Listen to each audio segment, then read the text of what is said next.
नाशिक शहरातील मध्यवर्ती भागात असलेलं साईबाबा हार्ट इन्स्टिट्यूट आजपर्यंत अनेक हार्ट पेशंटनी यशस्वीपणे उपचार घेतले. आजच्या धकाधकीच्या जीवनात मानवाचं आपल्या आरोग्याकडे दुर्लक्ष होत असल्याचं दिसून येत आहे. अनियमित जेवणाची वेळ, व्यायामाकडे होत असलेलं दुर्लक्ष यामुळे आजारपणात वाढ होत असल्याचं दिसून येत असताना मानवी आरोग्याच्या बाबतीत नाशिक लोकशाही न्यूज वृत्तवाहिनीच्या उपसंपादक स्नेहल लुंगे यांनी मारलेल्या दिलखुलास गप्पा. नमस्कार, मी नाशिक लोकशाही न्यूजमधून स्नेहल लुंगे सगळ्यांचं स्वागत करते. आज आपल्या इथे प्रसिद्ध अनिरुद्ध धर्माधिकारी सर नमस्कार नाशिककर. आपण म्हणता ते बरोबर आहे स्नेहल, की दिवसेंदिवस हृदयविकाराचं प्रमाण वाढत चाललेलं आहे आणि त्यातूनही त्रासाची गोष्ट ही आहे की तरुण वर्गामध्ये हृदयविकार, ब्लड प्रेशर, डायबिटीज याच्यामध्ये खूप वाढ होत आहे आणि वेगाने वाढ होत आहे. याला सगळ्यात महत्त्वाचं कारण म्हणजे आपली बदलत जाणारी जीवनशैली.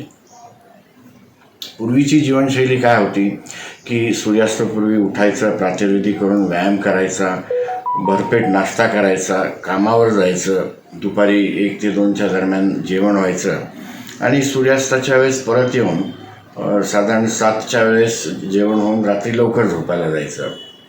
आता ही जीवनशैली दुर्दैवाने खूप बदलत चाललेली आहे. यांत्रिक युगाच्या सुरुवातीपासून आणि विशेषतः विजेचा शोध लागल्यानंतर आपले रात्रीचे दिवस व्हायला लागलेले आहेत, कामाच्या वेळा बदललेल्या आहेत. सगळ्यात महत्त्वाचं कामाचा ताणतणाव वाढलेला आहे. कामाच्या वेळा जास्त झाल्यामुळे आपल्याला स्वतःसाठी वेळ देता येत नाही, विशेषतः व्यायाम करण्यासाठी वेळ देता येत नाही. त्यामुळे रात्री उशिरा झोपणं आणि त्यातून मोबाईल, व्हॉट्सॲप, सगळे सोशल मीडियाची भर पडलेली आहे. त्यामुळे रात्रीची झोप उशिरा होते आणि सकाळचं उठणं उशिरा होतं. झोप पुरेशी होत नाही आणि त्यामुळे जे शरीराचं नैसर्गिक घड्याळ असतं, ज्याला आपण बायोरिदम म्हणतो, ते बिघडतं.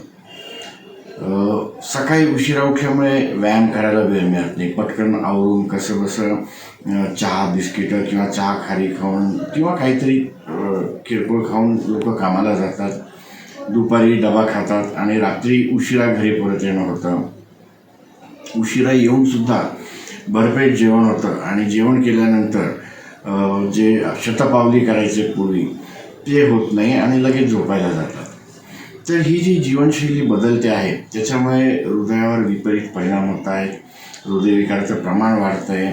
फास्ट फूडचं प्रमाण वाढलं आहे, त्याच्यामुळे डायबिटीजचं प्रमाण वाढलेलं आहे.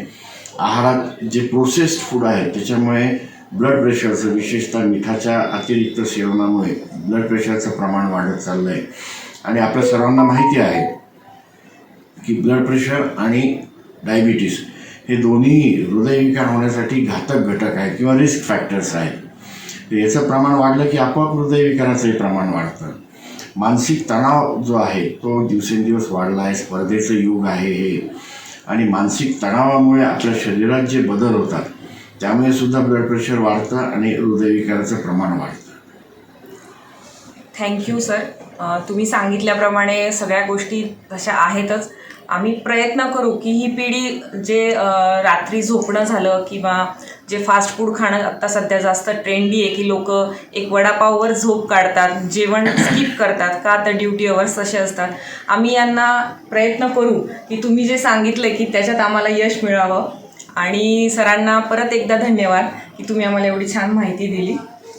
नाशिककरांना नवीन वर्षाच्या हार्दिक शुभेच्छा आणि मी परमेश्वर चरणी प्रार्थना करतो की आपणा सर्वांना दीर्घ आयुरारोग्य प्राप्त